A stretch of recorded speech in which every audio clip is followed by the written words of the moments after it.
we're letting our children and their families down. And we can't sit here complacent in a way that we can't hear one another. And this is an absolute farce today that you've decided not to come in here and to be eyeballed to answer these questions. Good morning, everybody. And I don't know exactly who might answer this question, but I just want to ask the question of there was a pilot programme announced by Minister Butler for a crisis resolution team to be set up in Waterford. It was regarded as a mental health pilot scheme. Is that up and running, could you tell me? Might be Mr. Connor.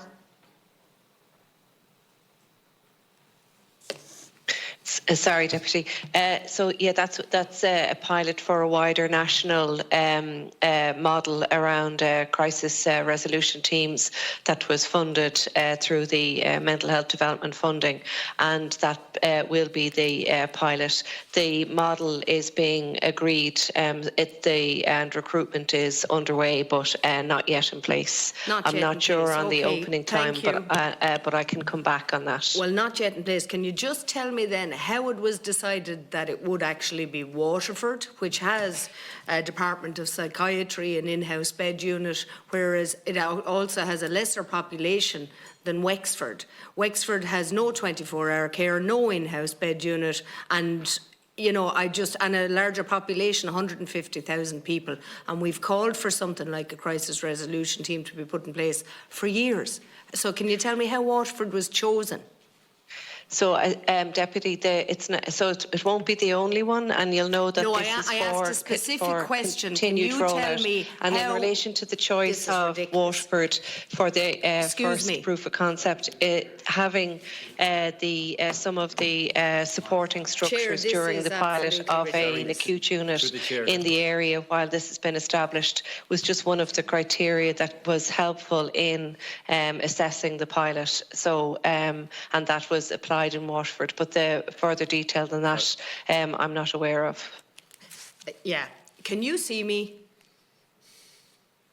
Yes, Deputy. Yeah.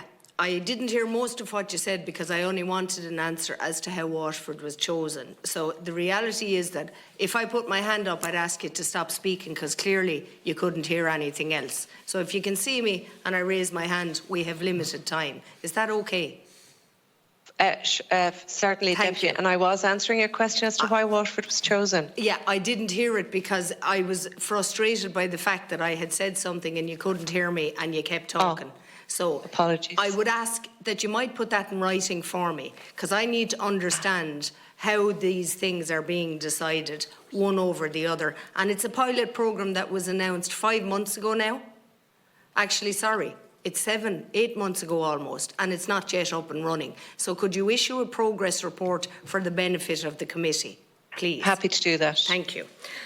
The other question, and again, I'm not sure who it's going to be put to, but probably Ms. O'Connor. How does the HSE identify gaps in the services it provides, and how is it, how does it feed back the information on recruitment targets? In terms of gaps, Deputy, I suppose there's a couple of things on that. One would be that mental health has had the benefit of having a clear policy direction in terms of staffing. So we know nationally in terms of staffing complements by CHO how they benchmark against what Vision for Change might say. So we can see in terms of whether they are, particularly low on that or not. We also know that in terms of particular populations, there are different needs. So important to note that mental health over recent years has broadened out from just core adult-child type services. We have a whole range of other services around addiction, dual diagnosis, ADHD, etc., etc. So there's a whole broadening based on clinical programmes and clinical evidence around mental health. We have clinical programmes that set the standard. Hello, we know how to benchmark against those, and they are fed in as part of our planning processes every year. Yeah, this is very frustrating, Ms. O'Connor, because there's an awful lot of superfluous information that doesn't answer the initial question. So I want a specific answer. There's an exponential increase in anorexia in Wexford during COVID, in the region of about 300%. How does that measure with your targets that we don't actually have a paediatric dietitian either assigned or in the list for a requirement officer in the CAMS team?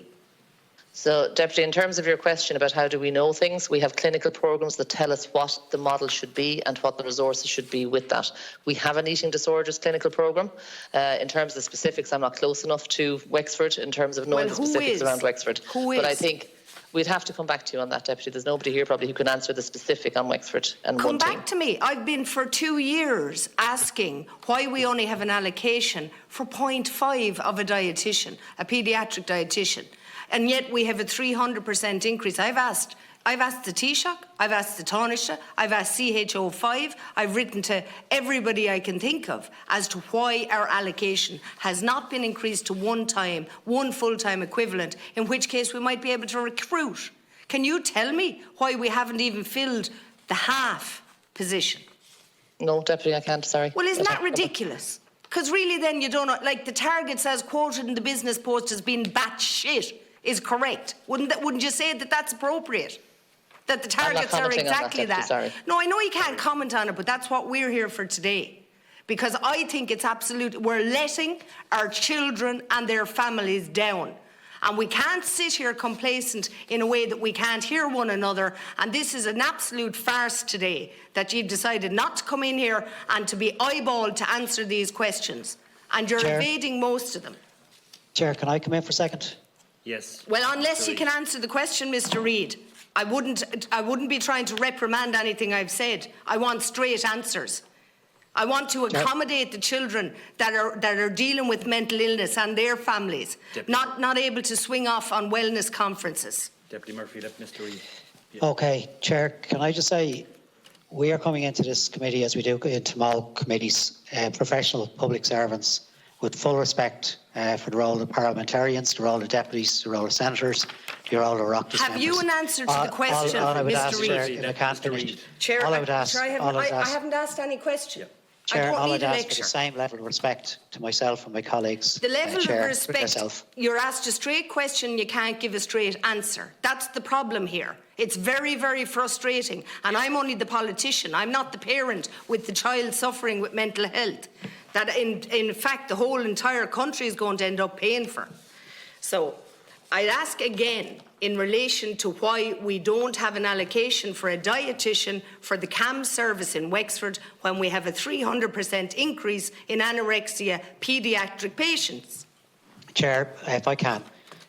Chair, we were asked specifically in today in terms of the mental health spend on 2020, which all of our preparation has gone into. We're giving the best answers we can to all of the questions by deputies.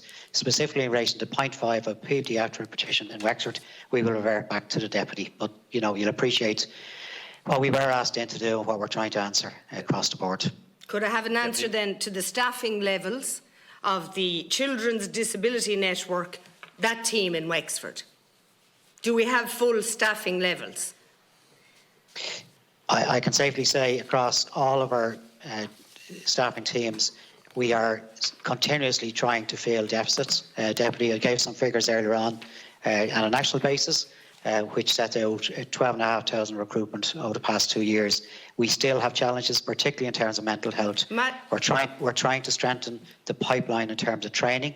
We're trying to target specifically, and Wexford may be one of these, we have some real challenges in some areas in some parts of the country in recruiting specialists, and that's a real challenge for us. Wexford must be very unfortunate, Mr. Reid, because we neither have an OT, we neither have a speech language waiting list that's just like, you know, it blows early intervention out of the water.